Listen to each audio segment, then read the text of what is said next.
नमस्ते सर व मेरे प्यारे प्यारे सहपाठियों, आप सभी का बहुत बहुत स्वागत है मेरे इस ऑडियो में। मैं Anil Kumar BCom third year 5th semester का स्टूडेंट हूँ।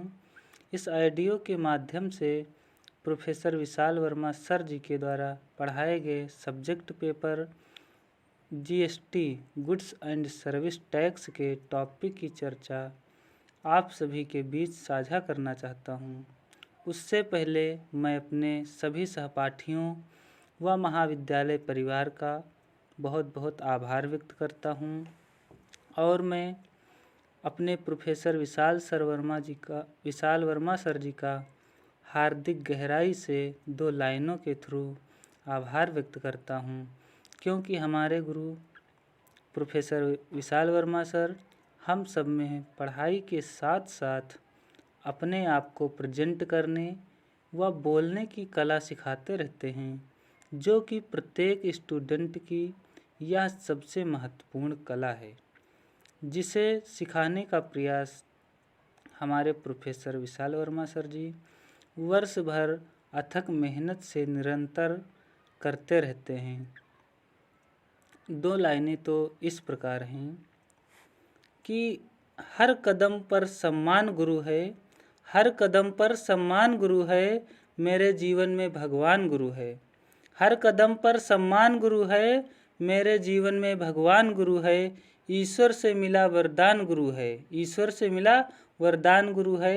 यह सत्य है कि बड़े हमारे महान गुरु हैं, बड़े हमारे महान गुरु हैं। अब हम अपने टॉपिक के ऊपर विस्तार से चर्चा करते हैं।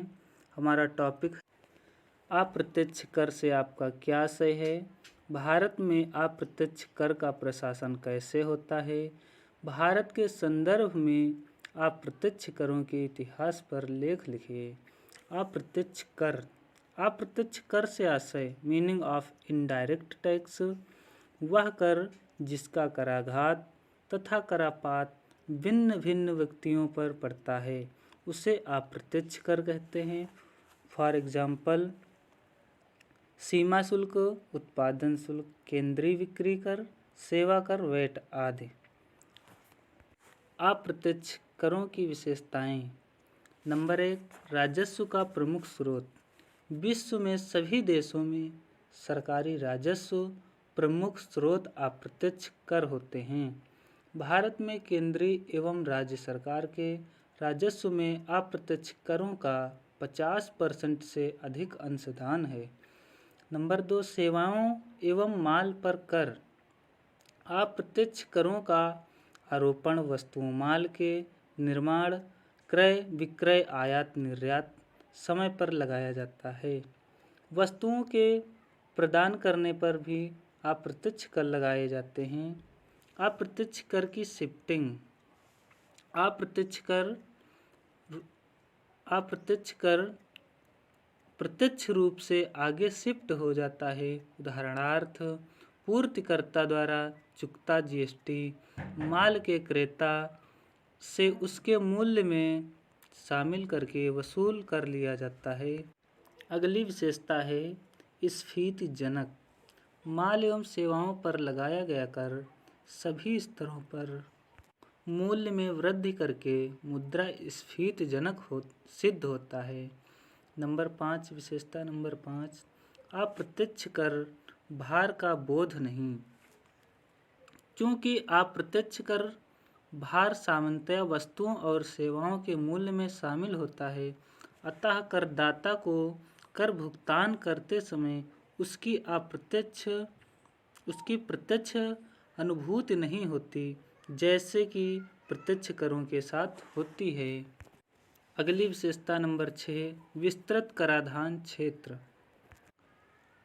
प्रत्यक्ष करों की तुलना में अप्रत्यक्ष कर रोपण का विस्तृत क्षेत्र उपलब्ध होता है, क्योंकि अधिकांश वस्तुओं और सेवाओं पर ही इन्हें आरोपित किया जाता है। अन्यायी प्रकृति। अगली विशेषता है अन्यायी प्रकृति। इस कर की दर गरीबों व अमीरों सभी व्यक्तियों के लिए समान रूप से लागू होती है, इसलिए यह गरीबों के लिए अन्यायकारी सिद्ध होती है। विशेषता नंबर 8, सरल संग्रहण। अप्रत्यक्ष कर मध्यस्थ या थोक व्यापारी द्वारा संग्रहित करके सरकारी कोष में जमा कर दिया जाता है निःशुल्क रूप से। अब हम अप्रत्यक्ष करों के गुणों के ऊपर चर्चा करते हैं। नंबर 1, सुविधाजनक। इन करों को सामान्यतया वस्तुओं के क्रय करते समय थोड़ी थोड़ी मात्रा में चुकाया जाता है, इसलिए करदाताओं को कर चुकाने में सुविधा रहती है। न्यायशीलता।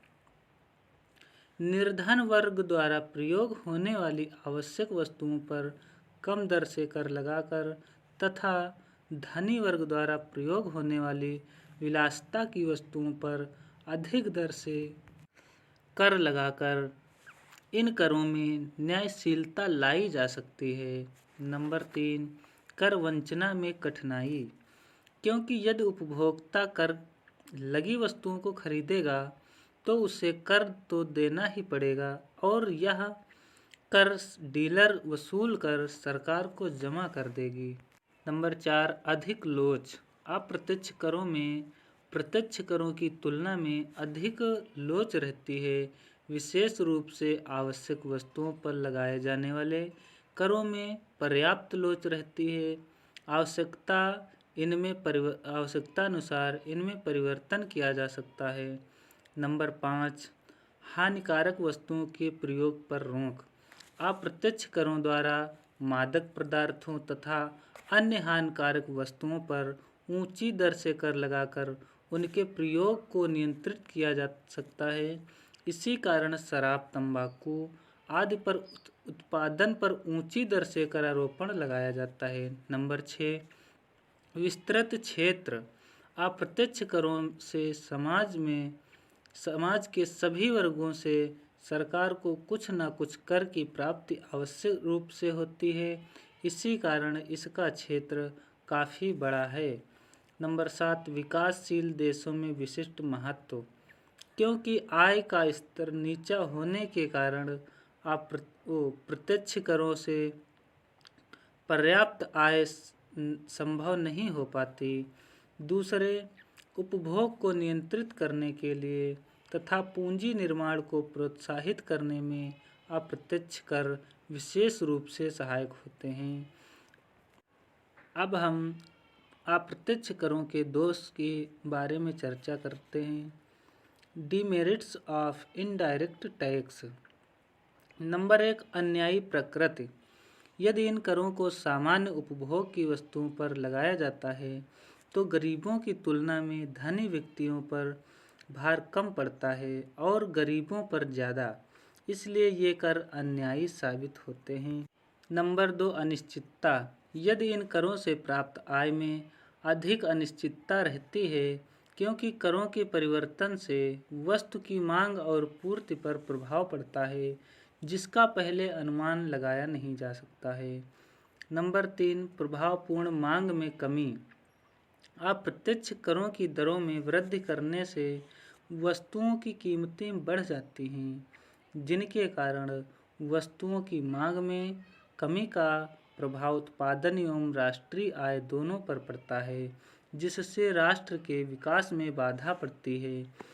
नंबर 4, करों की चोरी का प्रयास भी किया जा सकता है। उदाहरण के लिए सरकार बिक्री कर लगाती है, विक्रेता वस्तुओं की बिक्री का लेखा जोखा झूठा रखता है तथा बिक्री कर को राजकोषीय खाते में नहीं जमा करता है, जबकि उपभोक्ता से यह कर वसूल लिया जाता है।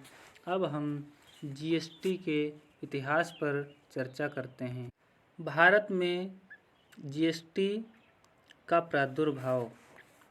सन 2000 में तत्कालीन प्रधानमंत्री अटल बिहारी वाजपेयी जी के द्वारा जीएसटी की अवधारणा का प्रचलन करके इसके निरूपण के लिए समिति का गठन किया गया।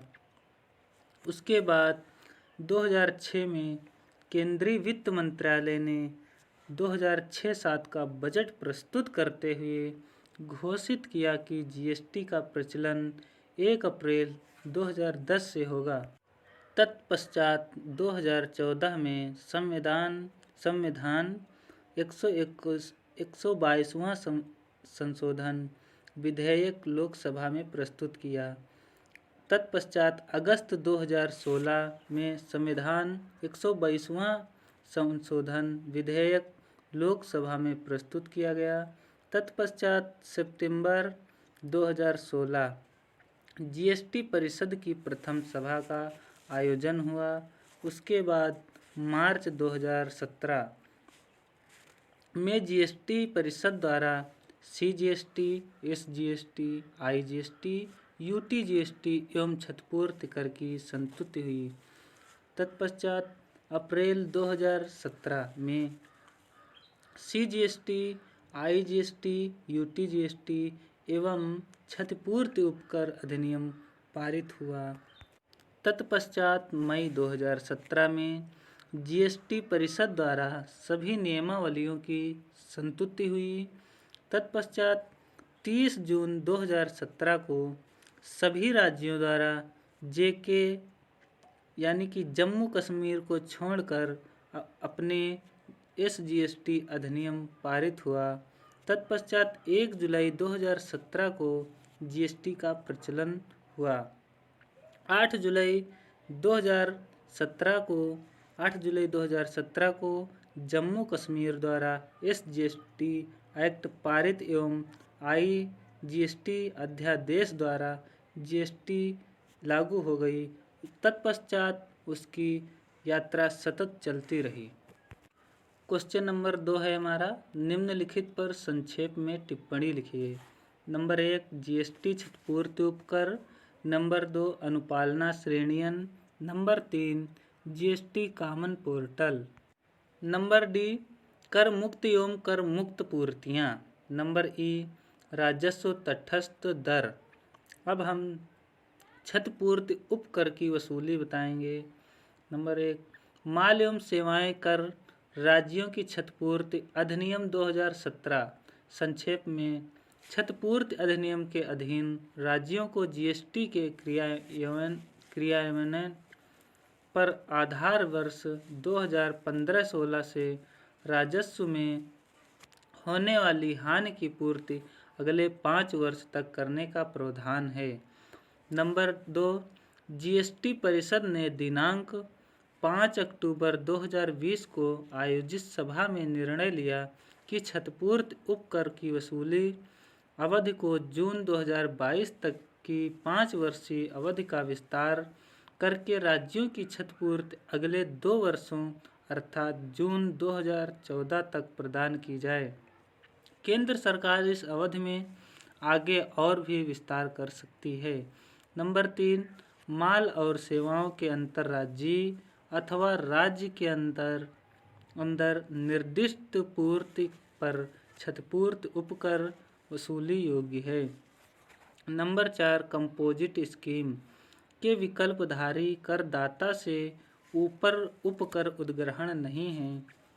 नंबर 5 यह उपकर ऐसे माल सेवाओं की पूर्ति पर वसूली योग्य है जिन्हें मूल्य मात्रा में आधार पर केंद्रीय सरकार द्वारा राजपत्र में अधिसूचना द्वारा घोषित किया गया। अब हम क्षतिपूर्ति उपकर की वसूली के लिए कर योग्य मूल्य बताएंगे। जहां माल सेवाओं की पूर्ति पर ऐसा उपकर वसूली योग्य है जो कि मूल्यानुसार हैं, तब ऐसी पूर्ति का मूल्य सामान्यतया समव्यवहार मूल्य होगा। अब हम अनुपालना श्रेणियन बताएंगे। सीजीएसटी एसजीएसटी एक्ट की धारा 149 के अनुसार प्रत्येक पंजीकृत करदाता के लिए अनुपालना श्रेणी द्वारा प्रदान की जाएगी, जिसका निर्धारण निर्धारित मानकों के संबंध में उसकी अनुपालना रिकॉर्ड की समीक्षा पश्चात किया जाएगा। कोई भावी पक्षकार क्रेता पूर्तिकर्ता की अनुपालना श्रेणी को देखकर निर्णय कर सकता है कि उसे किसी विशिष्ट पूर्तिकर्ता से व्यवहार करना चाहिए अथवा नहीं। अनुपालना श्रेणी के निर्धारण से करदाताओं के मध्य उच्च श्रेणी की प्राप्ति के लिए स्वस्थ प्रतियोगिता का उदय होगा। अब हम जीएसटी कॉमन पोर्ट को बताते हैं। माल और सेवाओं के अंतर्राज्यीय लेनदेनों के लिए राज्य एवं केंद्र के मध्य सेटलमेंट व्यवस्था करने के लिए दृढ़ एवं तेज तंत्र की आवश्यकता होती है। एक ऐसे कॉमन पोर्टल की आवश्यकता है जो कि क्लियरिंग हाउस के कार्य निष्पादन के साथ दावों के सत्यापन के साथ साथ संबंधित केंद्र एवं राज्य सरकारों को कोष के अंतरण को सूचित कर सकें। यह सब किसी सुदृढ़ सूचना तकनीकी संरचना की सहायता से संभव होता है। जीएसटी कॉमन ई पोर्टल www.gst.gov.in का प्रबंधन जीएसटी द्वारा किया जाता है।